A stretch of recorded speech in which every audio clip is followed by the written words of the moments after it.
Clotilde donnait naissance à son deuxième bébé au cours d'un accouchement long et difficile qui s'est soldé par une césarienne. La jeune femme âgée aujourd'hui de 28 ans a eu une déchirure des tissus situés entre la vessie et le vagin, appelée dans le jargon médical fistule obstétricale. Quand elle voulait accoucher là, en bas là, ça me faisait mal. Je disais au docteur que moi, le ventre, ça ne me fait pas mal, mais en bas, ça me fait mal. Je lui disais seulement comme ça, docteur, ça ne va pas avec moi. Opérez-moi vite, ça ne va pas, ça ne va pas. Ils m'ont demandé de patienter un peu, patienter madame, vous allez accoucher, patienter, vous allez accoucher. Je n'ai plus accouché à voix basse, on m'a opéré. Après l'opération que ça a commencé. Clotilde était bien loin de s'imaginer les conséquences de cette déchirure. Depuis lors, elle vivait un véritable enfer. Les fuites urinaires étaient devenues son lot quotidien jusqu'au jour où elle apprendra la nouvelle des semaines plus tard dans une autre formation hospitalière. Je vais la sommer, mais je vois les urines, ça coule. Je demande, ça sort d'où? On me dit que non, madame, patientez, ça va se calmer. On ne voulait pas me dire exactement que ceci, cela, ceci, cela. Je demandais toujours, je demandais au gynécologue là, pourquoi que on m'avait opéré d'abord premier bébé, ça ne s'est pas passé comme ça. Mais ça, pourquoi les urines sortent? Je demande, on refusait de me dire ça carrément. Jusqu'à ici rentrer. C'est à moi qu'on m'a dit que madame ça là, sur le fistule, ça ne se soigne pas comme ça. Ça demande l'opération. Dès lors, un montant de 2 500 000 francs CFA lui a été demandé pour réparer les dégâts. Dans l'incapacité de réunir cette somme, la jeune étudiante va traîner la pathologie durant 5 mois. Elle passait ses journées à changer ses couches et à se laver. À toute heure, j'avais seulement les couches à côté. Ça, si ça mouille, je mets l'autre. Ça, si ça mouille, je mets l'autre. Pendant 5 mois là, je ne fais que changer les couches de bébé là.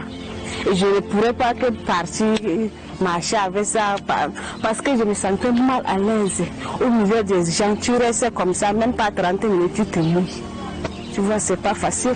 Donner naissance et voir sa vie bouleversée du jour au lendemain par une fistule, c'est également l'histoire de Marie-Antoinette, cette jeune militaire. Bien que guérie, elle a encore en mémoire les souvenirs de cette triste expérience.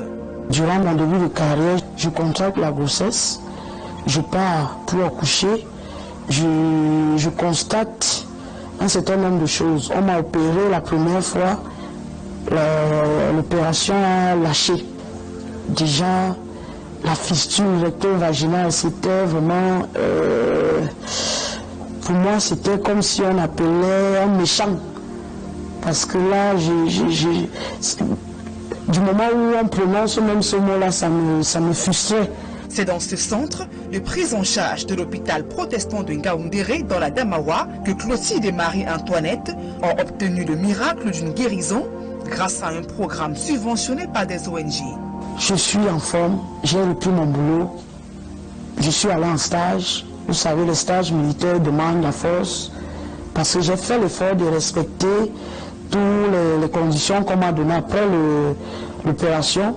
Et pour l'anecdote, comme je disais tantôt, qu'on m'a bien reçu ici, l'opération, tout s'est bien passé. C'est moi qui ai même demandé à sortir. Parce que tout était tranquille, tout s'est bien passé.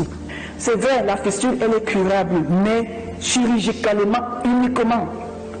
Parce qu'on ne vous mente pas, une femme porteuse de fistule obstétricale ne peut pas prendre les médicaments et être guérie. Il faut passer par une chirurgie. Et la chirurgie, elle coûte cher.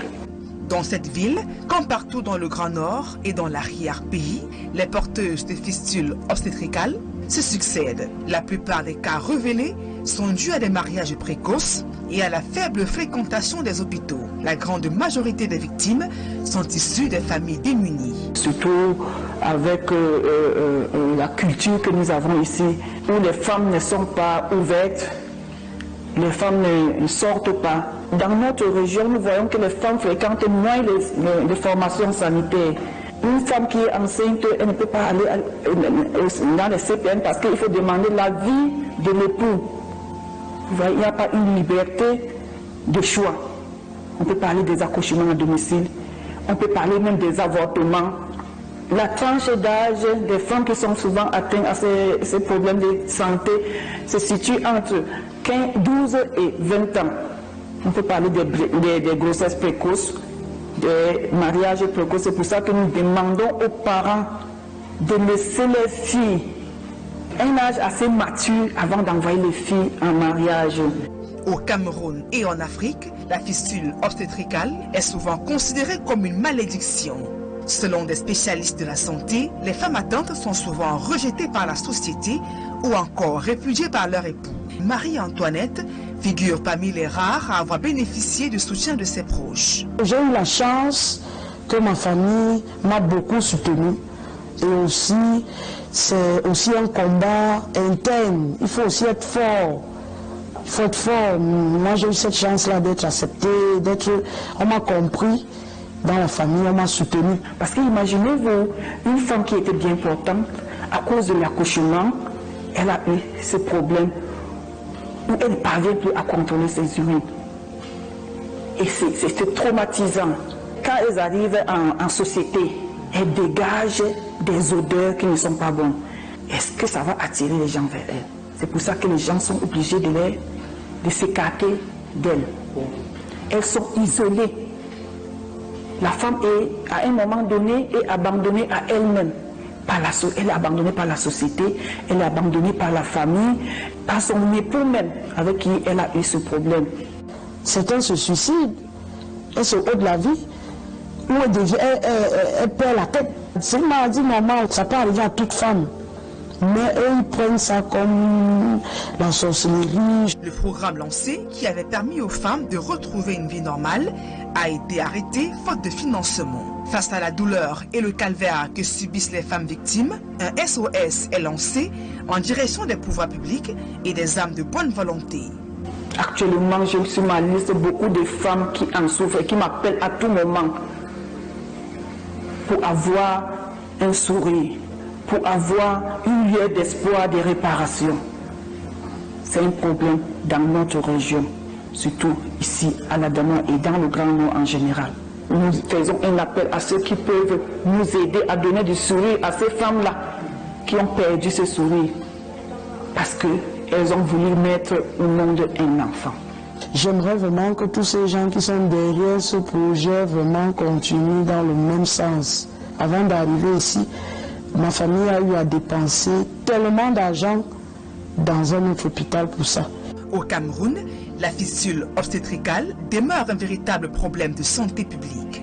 Environ 21 000 cas sont notifiés à travers le pays et environ 2 000 nouveaux surviennent chaque année.